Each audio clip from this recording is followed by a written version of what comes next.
Currency depreciation is often called double-edged sword. But how exactly does it shape India's investment, future policies, and trade? Let's see today.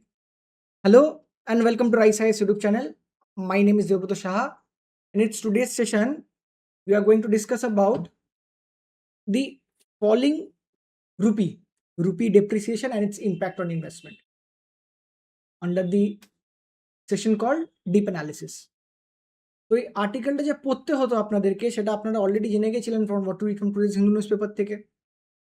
আর যখন জেনে গেছিলেন next part হবে এটা আমাদেরকে কোথায় help করবে? এটা আমাদেরকে ইউপিএসসি জিএস পেপার 3 ইকোনমিতে হেল্প করবে। যদি ইকোনমিক্সে হেল্প করে, ইকোনমিতে যদি হেল্প করে তবে প্রশ্ন কিরকম হতে পারে? কোনো একটা মডেল প্রশ্ন দেখিনি আমরা ফার্দার ডাইভ ইন করার আগে। তবে আমাদের মাথায় একটা ক্ল্যারিটি থাকবে যে what are we dealing exactly. Currency depreciation act as a double-edged sword for an emerging economy. India is an emerging economy.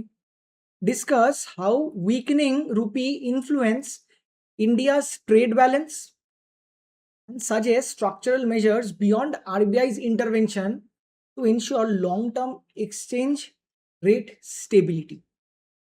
15 marks GS3 economy. Keeping all those things question and the starting point and where it will help us, let's now directly dive into the topic. এরকম আমরা টপিকে সবসময় dive in করার সময় দেখি যে সবাই আগে আমরা ইন্ট্রোডাকশন দেখি একটা টপিকে। এখানটাও affair introduction on what the কোশ্চেনের থিম রুপি ডেপ্রিসিয়েশন। তবে রুপি ডেপ্রিসিয়েশনের থিম হলে রুপি ডেপ্রিসিয়েশনকে সবাই আগে আমরা ডিফাইন করব। তো rupee depreciation refers to a decrease in value of what? Rupee বলছি বলে Indian rupee related to what? Major foreign currencies. তো যেই মেজর ফরেন কারেন্সিস প্রাইমারিলি এই ক্ষেত্রে আমরা ইউএসডির সাথে লিঙ্ক করব। কারণ আমরা রিসেন্টলি একটা ট্রেন্ড দেখতে পারবো যেটা পরের দিকে ফলো করব। এটা কিরকম করে ডিটারমাইন হয়? It is determined by market determined exchange rate system. Recently India has face significant volatility current কনটেক্সের সাথে and recently breach rupees 94 rupees per US dollar. $1 94 rupees US এখন আমাদের $1 94 rupees লাগছে ইন্ডিয়ান কারেন্সি। তো এটা কেন হচ্ছে? Due to global geopolitical tension and rising crude oil prices, সেটা তো আমরা সবাই জানি। কিন্তু এর ইম্প্যাক্ট কি হতে যাচ্ছে সেটাও আমরা দেখব। তার আগে রিজনটা, এই যে রিজনটা এক লাইনে বলে দিলাম সেটা এরপরে আপনাদের জন্য ডিকোড করবো আমি। প্রথমেই যদি দেখি একটা গ্লোবাল, যেটা আউটসাইড ফ্যাক্টর যদি আমি বলি, এক্সোজেনাস ফ্যাক্টর যেটাকে আমরা বলি এক্সোজেনাস ফ্যাক্টর, একটা হয় এন্ডোজেনাস আর একটা হলো এক্সোজেনাস। এক্সোজেনাস ফ্যাক্টরে প্রথমেই একটা পার্ট হলো জিওপলিটিক্যাল কনফ্লিক্ট। কেন কি আমরা জানি যে রিসেন্টলি যে ইউএস ইন্ডিয়া ট্রেড ডিল, এই ইউএস ইরান যেই ওয়ারগুলো চলছে তার জন্য এটা কোথাও না কোথাও একটা uncertainty over the globe persist করছে। তার জন্য সব ইনভেস্টাররা কিন্তু কোথাও না কোথাও সেফ ইনভেস্টমেন্ট করার চেষ্টা করবে। কেন কি ভোলেটাইল সিচুয়েশনে তারা সবসময় সিকিউরড অ্যাসেটের দিকে তারা সবাই যায়। তো সেফ হেভেন অ্যাসেট ইউএসডি আর গোল্ড ছাড়া কি হতে পারে? তো তখন অটোমেটিক্যালি এই যে ইমার্জিং ইকোনমিতে যেই ইনভেস্টার্সরা টাকা লাগায় সেটা কোথাও না কোথাও ফ্লো আউট করে। সেটাও is one of the reason for depreciating rupee. কেন কি আমরা জানি যখন তারা মার্কেট থেকে বেরোবে টাকাটাকে ছাড়বে, ডলার চাইবে, তো ডলারের ডিমান্ড বাড়বে। ডলারের ডিমান্ড যখন বাড়বে অটোমেটিক্যালি রুপি ফল করবে আর ডলারের প্রাইস আপ হবে। দি সেকেন্ড, তার সাথে একটা associated link crude oil search. Automatically আমরা জানি ম্যাক্সিমাম ক্রুড অয়েল কিন্তু ইম্পোর্ট করি। আবার আমরা যখন ক্রুড অয়েল বেশি চাইবো তখন আমাদের ডলারের রিকোয়ারমেন্ট বেশি হবে, আবার ডলারের ডিমান্ড বাড়বে, অটোমেটিক্যালি সাপ্লাই লিমিটেড আছে, প্রাইস বাড়বে, তার সাথে তার মানে কারেন্সি ডিভ্যালুয়েট হবে, Indian currency. Third part, monetary divergence. আমরা দেখবো ওয়াইল আরবিআই নিজের মনিটারি পলিসিতে most of the time 5.25 benchmark রেটটাকে অনেক বছর ধরে মোরললেস সেম করে রেখেছে, কিন্তু ইউএস নিজের রেটটাকে কোথাও না কোথাও হাইক করছে। আর ওখানটায় বেটার রিটার্ন পাচ্ছে বলে আমরা দেখতে পাচ্ছি লোকেরা আবার, ইনভেস্টার্সরা আবার is flowing out of the country. এবার flowing out of the country মানে যে কনসেপ্টটা এখানটায় বলেছিলাম, তাদের আরও বেশি ডলার ডিমান্ড করবে, ডলার ডিমান্ড করলে আবার সেম জিনিস। আর তার সাথে একটা ওভারঅল যদি দেখি ডলার ইন্ডেক্সটা কিন্তু কোথাও না কোথাও রাইজ হচ্ছে। তো হোয়াট ইজ ডলার ইন্ডেক্স, সেটা কিন্তু একটা স্ট্যাটিক পার্ট। এখানটা আমি একটা পাসিং রেফারেন্সে দিয়ে দিই। ডলার ইন্ডেক্স হলো 6টা মেজর কারেন্সির সাথে, যেরকম ইউরোস থাকে, জাপানিজ ইয়েন থাকে, আরও 4টে কারেন্সিস থাকে, সুইডিশ থাকে, সেই কারেন্সির সাথে ডলারের লিঙ্ক করা আছে। ডলার এটার বেঞ্চমার্ক হলো 100 বেস, না বেড়েছে না কমেছে। এখন দেখা যাচ্ছে ডলার ইন্ডেক্স ইজ অ্যারাউন্ড 112। তার মানে কি, dollar is out performing the other 6 major currencies. তো যখন ডলার ইন্ডেক্স রাইজ করবে, আমরা দেখতে পারবো কোথাও না কোথাও আমাদের ডলারটা আরো হেভি হয়ে যাচ্ছে, আর রিলেটিভলি ইন্ডিয়ান রুপিটা কোথাও না কোথাও ডাউনগ্রেড করছে। কেন কি, যদি মেজর 6 ইকোনমিস থেকে যদি ডলার ভালো হয়, তবে তো আমাদের ডলার ভালো হয়। Major 6 economies in sense of যাদের সাথে লিঙ্ক করা আছে, তাদের থেকে যদি ডলার ভালো হয়, তো অটোমেটিক্যালি রুপির থেকে তো আরো ভালো হবে। তো আবার আমরা একটা ওয়াইডেনিং গ্যাপ দেখতে পারবো ডলার আর রুপির মাঝখানে।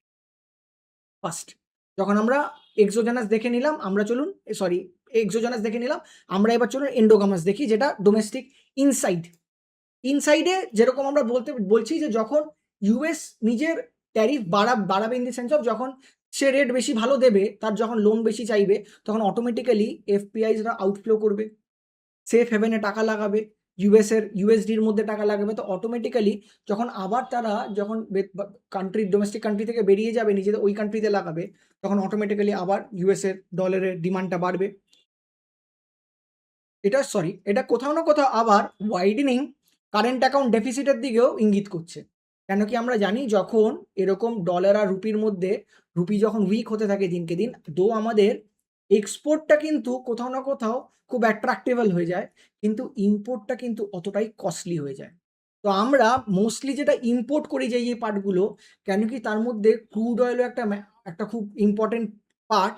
তো সেটার জন্য আমাদের এই কারেন্ট অ্যাকাউন্ট ডেফিসিটটা অনেকটা ফেস করতে হয়। Second, inflation differential. আমরা জানি যখন এই রকমের ওয়াইডনিং এফেক্ট দেখতে হয়, আমরা সবসময় একটা ডোমেস্টিক কান্ট্রিতে দেখি সিভিল আনরেস্ট হয়, আর সেই কান্ট্রিতে সিভিল যখন আনরেস্ট হয়, ওখানটার গভর্নমেন্ট অনেক ক্ষেত্রে দেখা গেছে টাকা প্রিন্ট করে। যখন টাকা প্রিন্ট করবে, অটোমেটিক্যালি ইনফ্লেশনটা বাড়বে। কেন কি, যখন আবার রুপি ফল করছে, ডলারের স্ট্রেংথেন হচ্ছে, এক্সপোর্টগুলো এক্সপেন্সিভ, ইম্পোর্টগুলো এক্সপেন্সিভ হয়ে যাচ্ছে, এক্সপোর্টগুলো চিপার হয়ে যাচ্ছে, অটোমেটিক্যালি লোকেদেরকে বেশি খরচা করতে হবে। যখন খরচা করতে হবে, আবার মার্কেটে কিন্তু ইনফ্লেশন বাড়বে।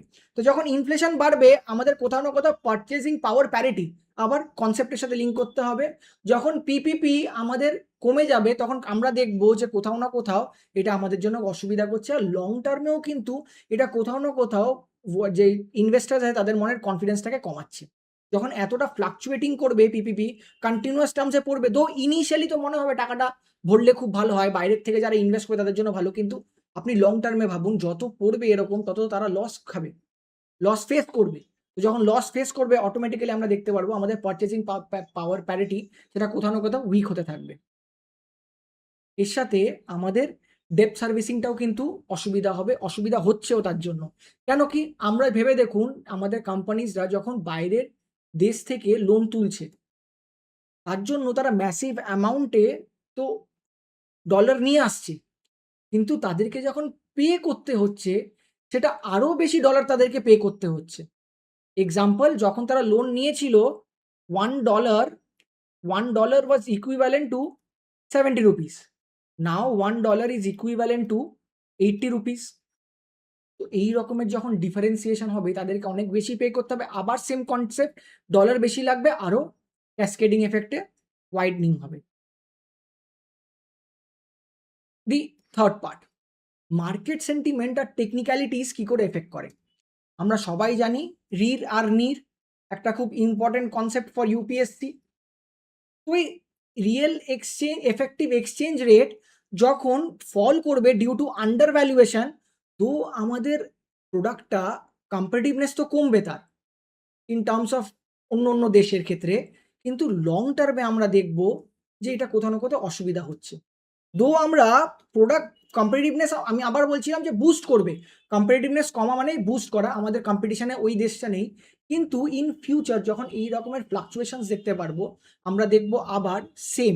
এই দেখুন, যদি 100 ধরি বেঞ্চমার্ক, আমরা বলবো যদি 100-এর বেশি হয় আমরা বলবো ওভার ভ্যালুয়েশন, 100-এর কম হলে আন্ডার ভ্যালুয়েশন। এখন চলছে হলো 92.7, আবার সেম ম্যাটার, যদি এরকম হয় আমরা কিন্তু লং টার্মে আবার প্রবলেম ফেস করবে। আর এটা কোথাও না কোথাও একটা স্পেকুলেটিভ বিহেভিয়ারও ইন্ডালজ করাচ্ছে। তো আমরা দেখে নিলাম রিজনগুলো কি কি ছিল। এবার চলুন আমরা এর ইমপ্যাক্টগুলো দেখে নিই, যে রুপি একটা জায়গায় তো রিজন দেখে নিলাম, আরেকটা জায়গায় ইমপ্যাক্টটা দেখে নিই যে এর ইমপ্যাক্ট কি কি হতে যাচ্ছে। তো প্রথম ইমপ্যাক্ট যদি আমি দেখি, প্রথম impact would be on foreign corporate ইনভেস্টমেন্টে। তারা কি হচ্ছে অলরেডি কভার আছে, আমরা স্কিম থ্রু করবো, আমরা দেখবো আউটফ্লো হবে এটার। তার সাথে ভ্যালুয়েশন রিস্ক আমাদের কোথাও না কোথাও বাড়বে। দো তারা এখন ইনভেস্ট করতে চাইবে, কিন্তু আবার তাদের মাথায় এটাই থাকবে যে over the long period of time কিন্তু আমাদের অসুবিধা হবে। এখান থেকে আসছে লং পিরিয়ড হলে এফডিআই। আমরা জানি এফডিআই কোথাও না কোথাও টেকনোলজি নিয়ে আসে। তো ইয়েস, দো এই মুহূর্তে দাঁড়িয়ে আবার সেম কনসেপ্ট অ্যাপ্লিকেবল হবে। এই মুহূর্তে দাঁড়িয়ে এফডিআই দের জন্য চিপার অপশন তো হবে, কিন্তু ফার্দার ডিটোরিয়েটিং বা weakening of rupee will always mark that Indian rupee is unstable বা ইন্ডিয়ান ইকোনমি ইজ আনস্টেবল। তো কোথাও না কোথাও লং টার্মের কথা ভেবে, শর্ট টার্মের কথা ভেবে তো এফআইআই আউটফ্লো করবেই, লং টার্মের কথা ভেবে এফডিআই কিন্তু ইন করবে না, আসবে না। তো these two are one of the major impact of weakening of rupee.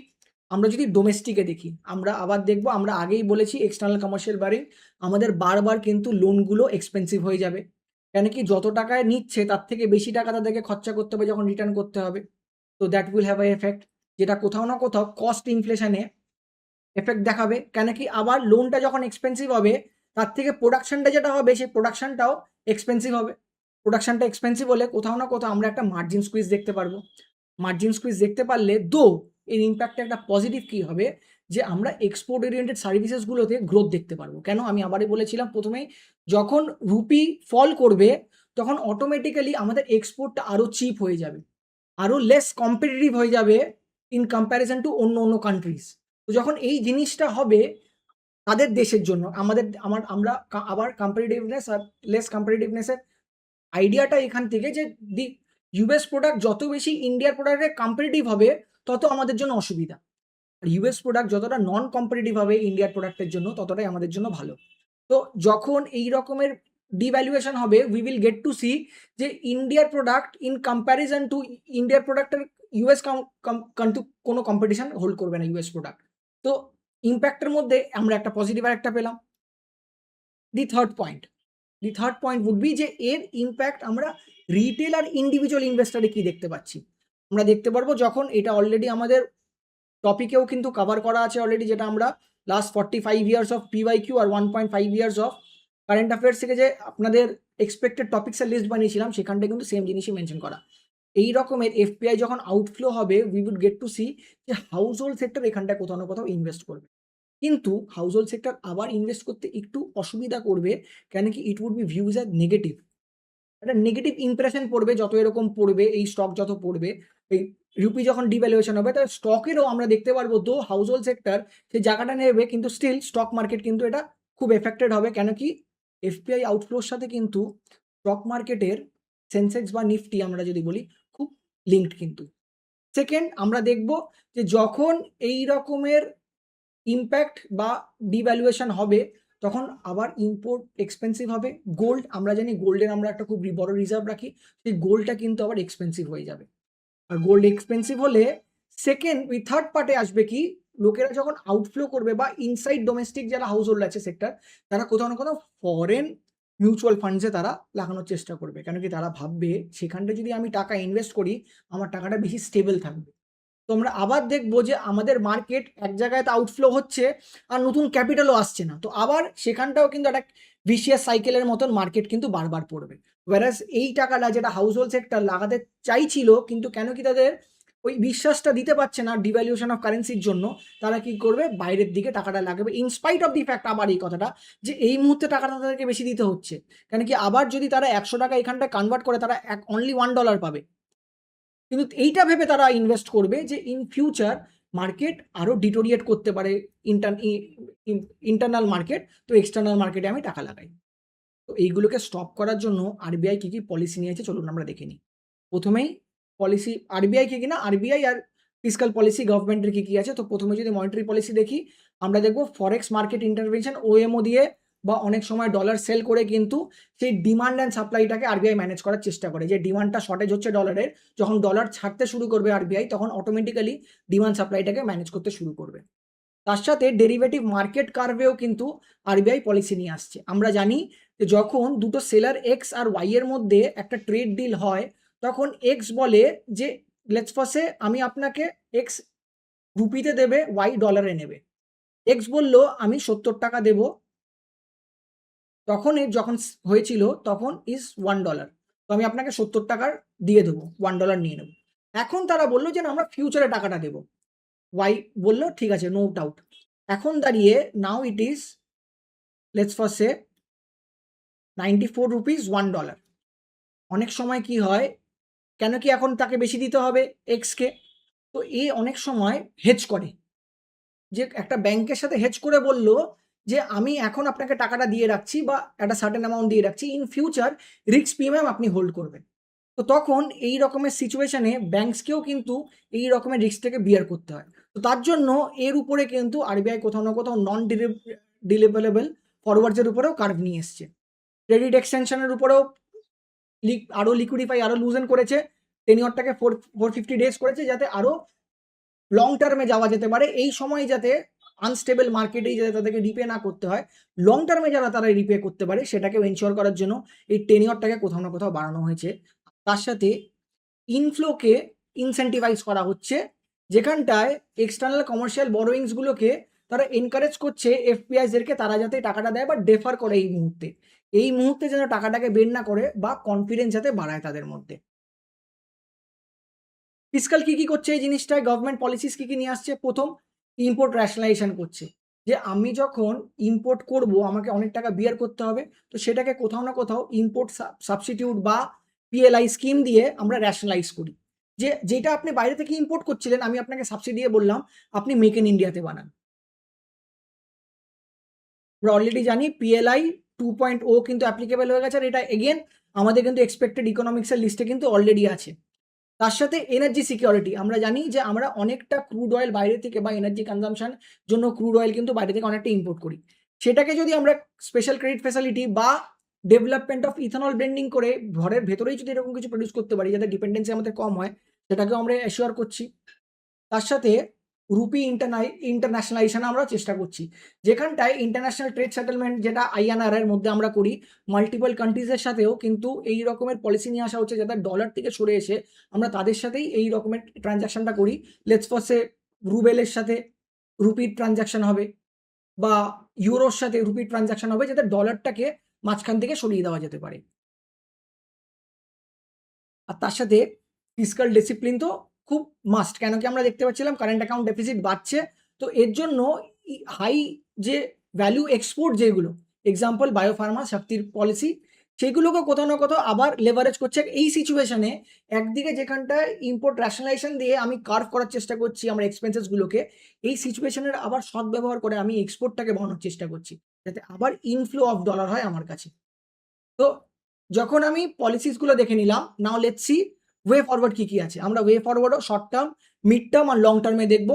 Short টার্মে ট্যাকটিক্যালে আমরা ক্যালিব্রেটেড ইন্টারভেনশন করতে পারি, যেরকম দেখেছিলাম ফরেক্স রিজার্ভকে আস্তে আস্তে ছেড়ে কোথাও না কোথাও আমরা মার্কেটে ডিমান্ড আর সাপ্লাইটাকে ম্যাচ করতে পারি।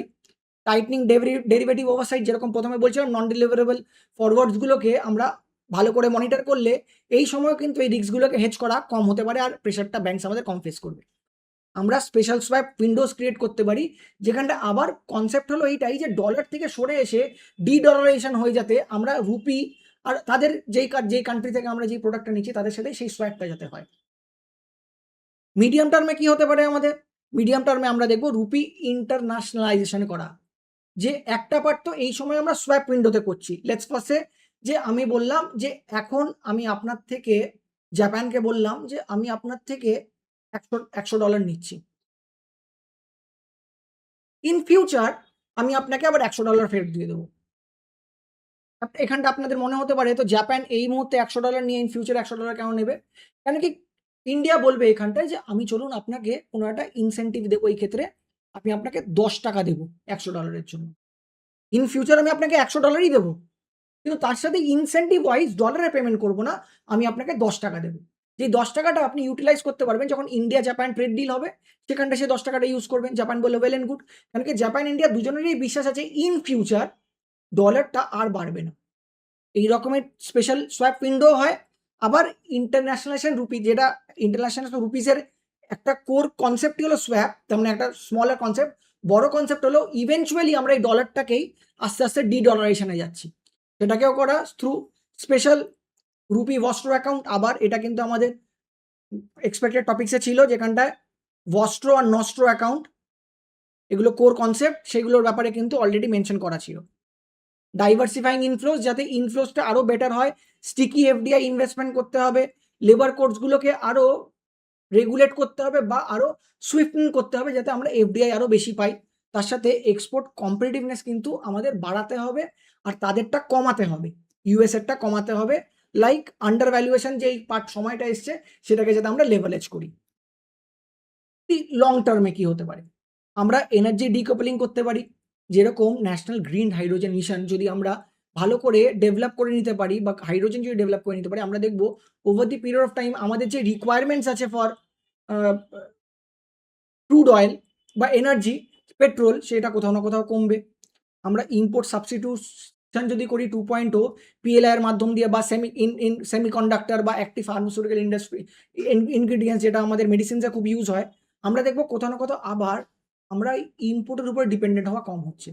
আর তার সাথে deepening of local bond market, যদি আমাদের কোম্পানিজদেরকে বাইরেই যেতে না হয়, বা আবার ব্লুমবার্গ আর জেপি মর্গান আমাদের কিন্তু গভর্নমেন্টের ইনক্লুশন করেছে, এটাও কিন্তু এক্সপেক্টেড টপিক্সে আছে অলরেডি। তো এই রকমের যখন স্কিমস বা এরকম কিছু হবে, আমরা দেখবো অটোমেটিক্যালি ইনফ্লো অফ ফান্ড বেশি হবে। এরকম একটা বড় কোম্পানি যখন তাদের ইন্ডিসেসে গভর্নমেন্টের বন্ড ইনক্লুড করবে, বা আমাদের বন্ড মার্কেট যখন এতটা স্ট্রং হবে যে লোকেদের কনফিডেন্স বাড়বে, আমরা দেখবো অটোমেটিক্যালি ইনফ্লো হচ্ছে আউটফ্লোর জায়গায়। তো on conclusion, আমি যদি বলি what would be the conclusion? Conclusion would be rupee depreciation is driven by global volatility. Yes, necessity a shift from tactical intervention to structural resilience. By reducing energy imports, internationalization of the rupee and boosting export competitiveness, India can ensure currency stability and achieving its long-term goal of strategic economic autonomy. এই সবে কিন্তু এই কনক্লুশনে আমরা এটাই করলাম, এটাই বললাম, যেটা কিন্তু অলরেডি আমরা ফলো করে এসেছি। আমি যদি সহজ ভাষায় বোঝাই, যেখানটা আমরা একটা জায়গায় বলছি yes we do acknowledge the fact that আমাদের এখন কিছু প্রবলেমস আছে, কিন্তু সেই প্রবলেমসটাকে কমাতে পারবো বাই দিজ মেজার্স। আর যদি লং টার্ম করতে হয় তার জন্য কিন্তু আমরা কিছু মেজার্স দিয়ে দিলাম, যাতে একটা হোলিস্টিক কনক্লুশন হয়। With this, I would conclude today's session, and I hope that today's session was indeed helpful for your preparation. If it was helpful for your preparation, I would also like you to like this video, subscribe to Rise IAS YouTube channel, and keep preparing hard because prelims is less than 25 days now. Thank you.